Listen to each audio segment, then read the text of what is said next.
ओम राम रहवे नमः। आप सभी मेरे साथ जुड़े हुए सभी सज्जनों को हार्दिक नमस्कार करता हूँ। और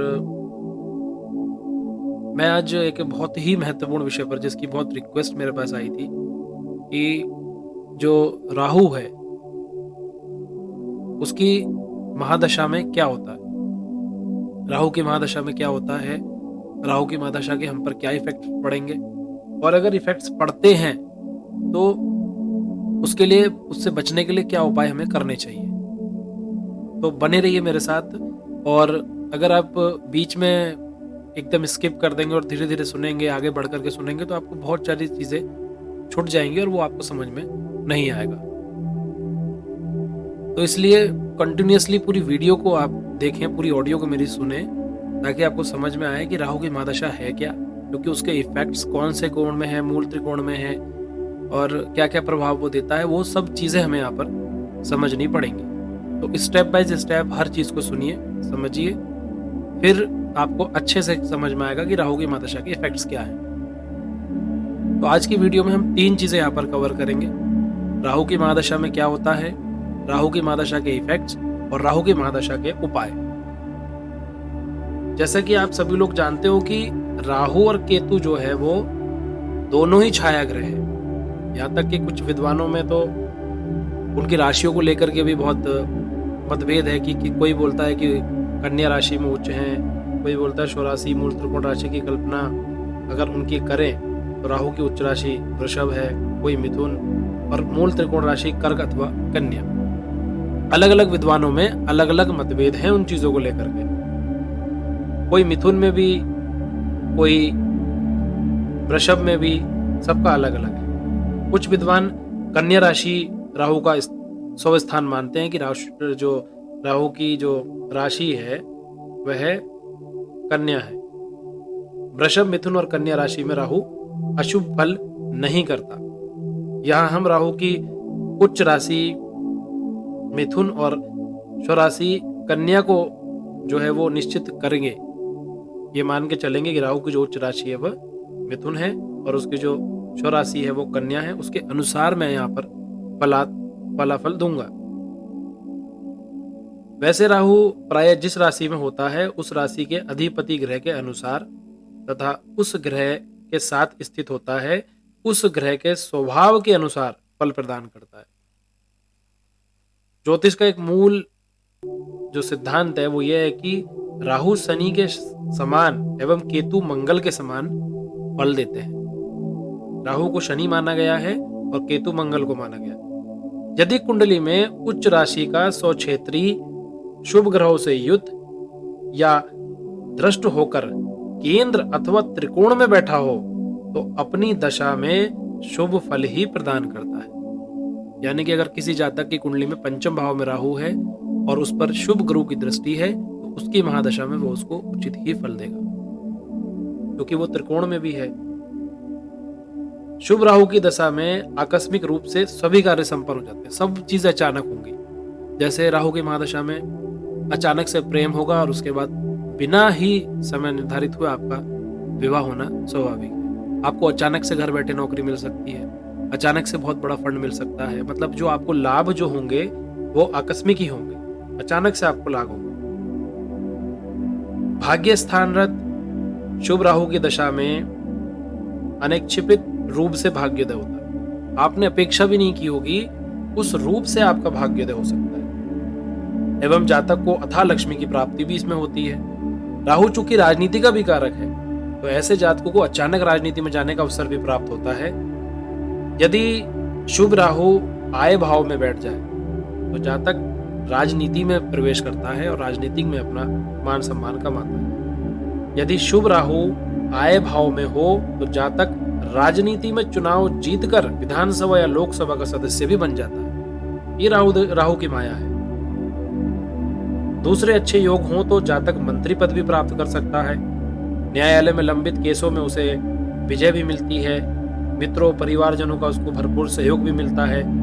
जो जातक है जिस पर राहु की महादशा है उसको समाज में अत्यंत मान सम्मान मिलता है। सरकार द्वारा उसको कई बार सम्मानित किया जाता है। उपहार में वाहन और आवास की उसको बहुत जल्दी ही समय से पूर्व प्राप्ति होती है। तीर्थटन जो तीर्थाटन है, जो तीर्थ स्थल है, उसको बार बार वहां पर जाने का अवसर मिलता है। उसका निवास किसी ऐसी जगह पर होता है जहां बहुत बड़ा कोई प्रसिद्ध धार्मिक स्थल हो। ये सब राहु की महादशा के फल है। नई नई योजनाएं लगातार बनती हैं और उन्हें क्रियान्वित करने में दूसरों का सहयोग भी उसको परस्पर मिलता रहता है। यह भी सत्य है कि जैसे आकस्मिक रूप से जातक उन्नति करता है, वैसे ही उसकी अवनति भी आकस्मिक रूप से ही हो जाती है। यदि राहु पाप क्षेत्री पाप ग्रहों से युक्त दृष्ट हो तो अशुभ फल भी आकस्मिक रूप से ही मिलते हैं, जैसे अचानक दुर्घटना, धन की हानि, रिश्ते टूटना, परिवार से, जातक को सर्पदंश, पशु द्वारा चोट, वाहन द्वारा चोट, किसी ऊंची जगह से गिरकर चोट लगना, ये सब भी स्वाभाविक है। अगर राहु जो है वह पाप दृष्ट हो, पाप ग्रह से दृष्ट हो, उस पर शनि की दृष्टि हो, उस पर शत्रु छिपकर घात करते हैं, उसकी वृद्धि और बुद्धि दोनों भ्रष्ट हो जाती है, रुक जाती है। चित्त भ्रम के कारण जातक व्यर्थ ही इधर उधर घूमने लगता है, लेकिन कोई सहायक उसको दृष्टिगोचर नहीं आता। देह में वात के कुपित हो जाने के कारण जातक के मन में भय समा जाता है कि वह किसी भयंकर रोग से ग्रस्त है। जातक का परिवारजनों एवं मित्रों से झगड़ा होता रहता है और वह उनसे अलग हो जाता है। यदि जातक नौकरी करता हो तो उसका स्थानांतरण इतनी दूर होता है कि जातक मानसिक रूप से प्रताड़ित हो जाता है। वह अपने उच्च अधिकारियों द्वारा दंड भी पाता है। आर्थिक स्थिति इतनी बिगड़ जाती है कि जीवन यापन करना भी कठिन हो जाता है। अनैतिक तरीके से आय को बढ़ाने का मन बनता है, लेकिन वह पकड़ा जाता है और उसको कारावास होता है। उसको कारावास में दंड भी मिलता है या नौकरी से हाथ भी उसको धोना पड़ सकता है।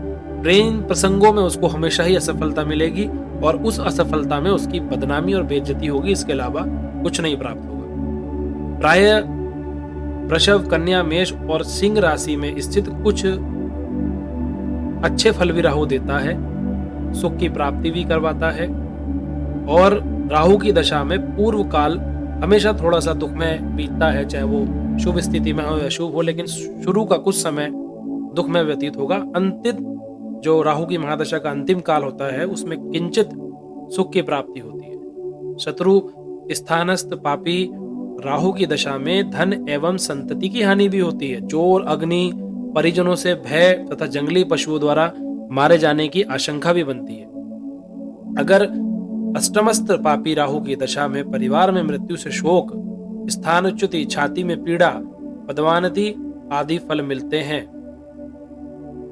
व्यय भागवत राहु की दशा में मानसिक परेशानी होना स्वाभाविक है। पागलपन, माइग्रेन या दिमागी रूप से अस्थिरता होना भी राहु की महादशा में स्वाभाविक है। कुटुंब से उसको वियोग मिलता है। विदेशवास, उसको अपने घर से बहुत दूर जाकर के रहना पड़ता है। धन संपत्ति का उसका नाश हो जाता है।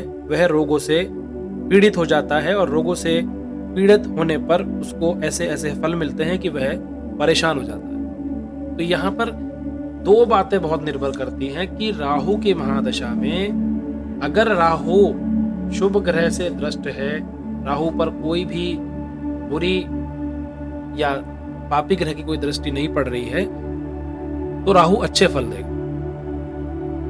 और अगर पाप ग्रह से दृष्ट है, शनि की दृष्टि है, मंगल की दृष्टि है, सूर्य की दृष्टि है, तो राहु अत्यंत भयानक फल देगा। तो राहु की महादशा में आपको 4 बातें सबसे ज्यादा ध्यान रखनी है। पहली, आप मांस, मदिरा, पराई स्त्री का सेवन और पराई स्त्री से किसी भी प्रकार का कोई संबंध स्थापित ना करें, वह आपको बहुत परेशानी देगा। दूसरा, किसी का भी पैसा ना मारे, किसी के भी धन की हानि ना करें, किसी के बालक को, खास करके उसके पुत्र को कष्ट ना दें, उसको परेशान ना करें या कोई ऐसा कृत्य कार्य ना करें जिससे उसको किसी दूसरे के पुत्र को परेशानी हो। तीसरा, राहु की महादशा के अंतर्गत अगर आप चल रहे हैं तो आप अपने दादा से विवाद बिल्कुल ना करें। और हो अगर आपके दादा नहीं हैं, आपके दादाजी नहीं हैं, तो आप जो है हर अमावस्या के दिन जो भी आपके नियर बाय नदी हो, चाहे गंगा, जमुना, सरस्वती, नर्मदा, जो भी हो, वहां पर आप हर अमावस्या के दिन, हर अमावस में अपने पितृ के नाम से स्नान जरूर करें। और अगर दादा परदादा आपके हैं तो उनका आशीर्वाद लें और उनको सदैव प्रसन्न रखें। उन्हें बुरा भला कभी ना बोलें और उनसे झगड़ा कभी ना करें, तो राहु आपको कभी बुरा फल नहीं देगा। चौथी सबसे जरूरी बात, राहु की महादशा के अंतर्गत आपको ऐसे लोगों से दूर रहना है जो गलत कार्यों में पड़े हों, आपराधिक कार्यों में लिप्त हों और गैर कानूनी कार्य करते हों, धन से संबंधित कार्यों में पैसे को इधर उधर करने का काम करते हों, उन लोगों से आपको बचना होगा। किसी भी ऐसे कार्य में जिसमें फ्रॉड हो, किसी के साथ धोखाधड़ी की गई हो, उस कार्य से आपको बचना होगा। अब यहाँ पर बात करते हैं कि राहु की महादशा अगर आप पर चल रही है और आप परेशानी झेल रहे हैं तो आपको क्या उपाय करने चाहिए। सबसे महत्वपूर्ण 3 उपाय राहु के हैं। एक छोटा सा 10 ग्राम का चांदी का हाथी अपने घर में ला करके रखें। ओम राम राहवे नमः मंत्र का जाप करके वह राहु का जो हाथी है वह अपने घर की अलमारी में ला करके रखें। अगर आपको धन की हानि होती है तो बार बार वहां ला करके रखें। अपने गले में 10 ग्राम चांदी की ऐसी चैन पहने जो रस्सी से गुंदी हुई हो, मतलब रस्सी जैसी शेप में हो, उसमें ऐठन जैसी हो, वह चैन कम से कम 10 ग्राम की अपने गले में चांदी की धारण करें। और प्रत्येक शुक्ल पक्ष की अष्टमी में सूखे नारियल जिनमें पानी ना हो, उन्हें जब बजाएंगे तो उसमें खड़खड़ खड़खड़ जैसी आवाज आएगी। वह बहते पानी में शाम के समय ओम राम राहवे के साथ एक नारियल नदी में प्रभावित करें। उससे राहु की तत्काल ही शांति आपको प्राप्त होगी। ये 3 उपाय सबसे महत्वपूर्ण हैं जो राहु की महादशा में बहुत ही कारगर है। मुझे आशा है कि आप सभी को ये सब राहु की महादशा के फल जो है वो जरूर भाए होंगे। अगर किसी को कुछ भी ऐसा डाउट है कि राहु की महादशा में ऐसा क्या है तो आप मुझे कमेंट में जरूर बताइएगा। और मैं इसके बाद अब बात करूंगा राहु की महादशा में जो अंतर्दशाएं हैं, जैसे राहु में राहु की अंतर्दशा, राहु में शनि की अंतर्दशा, वो मैं अपनी नेक्स्ट वीडियो में आप सभी को बताऊंगा कि राहु की महादशा के अंतर्गत अंतर्दशाओं के क्या फल हैं। अभी के लिए जय श्री देव।